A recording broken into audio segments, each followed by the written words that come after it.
기쁨병원 전문의와의 대담 아나운서 김지은입니다. 오늘은 수술이 필요한 소아복통 중 두 번째 질환, 바로 장중첩증에 대해 알아보겠습니다. 기쁨병원 소아수술센터의 소아외과 세부 전문의 한지원 선생님 모셨습니다. 안녕하세요. 네, 안녕하세요.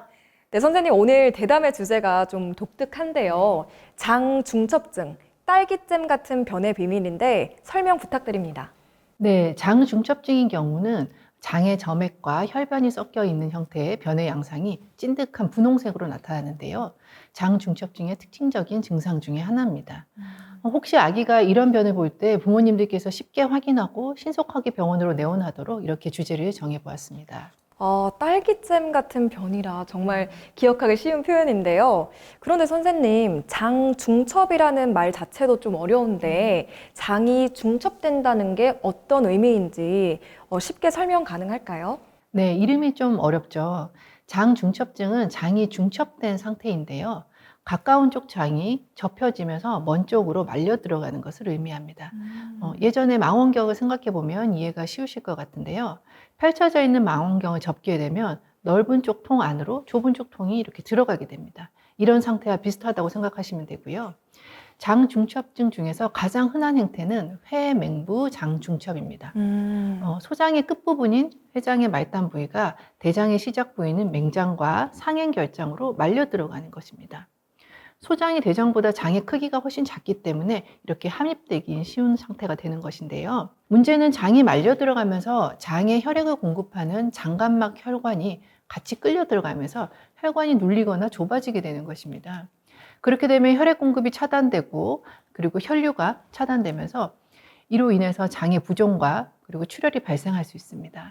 이게 망원경을 비유로 설명해 주시니까 이해가 되는데요. 네. 그런데 장이 그렇게 꽉 끼어서 혈액순환까지 안 되면 위험할 것 같은데 부모님 입장에서는 어떤 증상에 주의해야 할까요? 또 놓치기 쉬운 신호도 있을까요? 네, 장중첩증은 특징적인 3대 증상이 있습니다. 첫 번째는 간헐적인 복통입니다. 장은 주기적으로 장의 크기나 길이가 늘었다 줄었다 하는 연동 운동을 하는데요. 이 연동 운동이 진행될 때 장이 움직이기 때문에 중첩되었다 풀렸다를 반복할 수 있습니다. 이때 중첩된 순간마다 심한 복통을 발생하게 되고 환자는 다리를 복부로 끌어올리는 특징적인 자세를 취하게 됩니다. 네, 그리고 두 번째는 딸기잼 양상의 혈변인데요. 장 점막의 손상으로 인해서 점액과 혈액이 섞인 딸기잼 양상의 변을 보게 되는 것입니다. 네, 그리고 세 번째는 인지하기가 쉽지 않겠지만 복부를 만져보면 이쪽에 만져지는 혹이 있습니다. 우상복부나 우측 복부에 소세지 모양의 혹이 촉진될 수 있는데 그 위치는 사실 다양할 수 있고 쉽게 만져지지 않는 경우도 많습니다.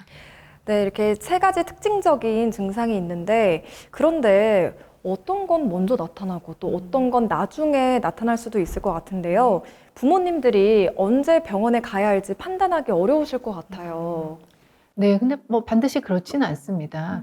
복통이 반복되면서 혈반은 좀 늦게 나타나는 경우가 더 흔한데요. 실제로 내원했던 아기의 케이스를 보면 생후 8개월 정도에 접어든 아기였습니다. 이 아기가 새벽 3시경에 갑자기 울기 시작하면서 한 15분, 20분 간격으로 다리를 복부로 끌어올리면서 얼굴이 창백해질 정도로 심하게 울었다고 합니다. 네, 그리고 그 사이사이에는 축 늘어져 있는 양상을 반복했는데요. 새벽이라 부모님께서 지켜보셨는데 한참이 지나 기저귀를 갈다가 보니 끈적끈적한 선홍색의 변을 발견하고 이상하다 생각돼서 응급실로 내원하셨습니다. 이 세 가지 증상이 모두 나타나는 경우는 한 20, 30% 정도밖에 안 되고 말씀드린 사례처럼 초기에는 간헐적 복통만 보이다가 혈변은 그 이후에 한 12시간 이후에 발생하는 경우가 훨씬 더 많습니다. 네, 실제 사례를 이렇게 들으니까 정말 생생하게 느껴지는데요. 그리고 아까 생후 8개월이라고 하셨는데 그럼 장중첩증이 특별히 잘 생기는 특정 나이가 있을까요? 네, 장중첩증은 3개월에서 3세 사이 영유아에게서 자주 발생하게 됩니다. 그렇군요. 근데 또 이렇게 아이가 많이 아프면 부모님이 많이 당황하실 것 같은데요. 그럼 병원에 가면 어떤 검사로 확인하게 될까요? 그리고 또 혹시 아이들에게 부담되는 검사는 아닐까라고 걱정하시는 분들도 많을 것 같은데요. 네, 초음파가 가장 정확한 진단 방법입니다. 초음파에서 표적 징후 또는 도넛 징후라는 것이 관찰되는 특징이 있는데요. 초음파는 95% 이상의 높은 진단율을 보이기 때문에 안전한 검사가 될 수 있습니다. 너무 다행이네요. 초음파로 정확하게 진단할 수 있다니까 이 부모님들 입장에서도 한시름 놓을 수 있을 것 같은데요. 그럼 이렇게 진단이 되면 치료는 어떻게 이루어질까요? 또 수술을 해야 하는 건 아닌지 우리 부모님 걱정이 많으실 것 같아요. 일단 진단이 확실하게 되면 즉시 공기정복술을 시행하게 됩니다. 이 공기정복술은 항문을 통해서 튜브를 삽입해서 그 튜브로 공기를 주입하게 되면 중첩돼 있던 장을 원위부에서 근위부로 밀어내는 방법입니다. 이런 시술은 방사선 투시하에서 시행하게 되고 압력은 120mmHg를 초과하지 않도록 저희가 주의해서 시행을 합니다. 발병 24시간 이내에는 8, 90%의 높은 성공률을 보이게 됩니다. 그게 공기로 밀어낸다니까 좀 신기한데요. 네. 그런데 또 성공률이 8, 90%라 대부분은 성공할 것 같은데 혹시나 이 방법이 잘 안 됐을 경우에는 어떻게 할까요? 네, 공기정복술이 실패하거나 또는 장천공, 그로 인한 복막염의 징후가 있는 경우에는 반드시 응급수술이 필요합니다. 복강경 또는 개복술을 통해서 중첩되어 있는 장을 풀어주는 도수정복을 시행을 하고요. 만약에 이후에 장이 개사되어 있는 부분이 있다면 그 부분을 절제하고 문합수술을 시행하게 됩니다. 그러니까 처음에는 공기로 시도하고 또 안 되면 수술로 진행하군요. 네. 그런데 선생님, 장 중첩증도 시간이 정말 중요하다는 생각이 드는데요. 혹시 이 질환도 골든타임이 있을까요? 네, 골든타임이 있을 수 있습니다. 장중첩증의 치료에는 시간이 매우 중요한데요. 발생 24시간 이내에는 대부분 공기정복술로 치료가 가능하지만 48시간이 경과하게 되면 장 괴사의 위험이 급격하게 증가하게 됩니다. 특히 72시간까지 경과한 경우에는 광범위하게 장 절제가 시행을 할 수 있고 이 경우에는 단장 증후군 같은 장기적인 합병증까지도 이어질 수 있습니다. 네, 정말 시간이 생명이다라는 걸 다시 한번 느끼게 되는데요. 24시간 안에 치료하면 공기로 간단하게 해결될 수 있는데 시간이 지날수록 점점 심각해진다니까 우리 부모님들께서 아이를 더욱 주의 깊게 살펴야 하는 이유가 분명해진 것 같습니다.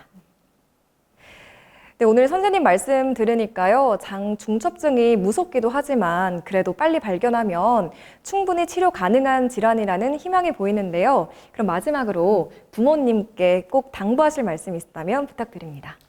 생후 3개월에서 3세 사이의 영유아가 간헐적으로 심하게 울면서 다리를 배 쪽으로 끌어올린 형태로 울고 있고 이런 경우에는 장 중첩증을 의심을 해봐야 됩니다. 특히 평소와 다르게 축 처져 있거나 먹으려고 하지 않는다면 즉시 응급실로 방문하셔야 됩니다. 조기 진단과 치료로 대부분의 완치가 가능한 질환입니다. 그렇군요. 오늘 선생님 말씀 들으니까 쉽게 이해가 되는 정말 유익한 시간이었습니다.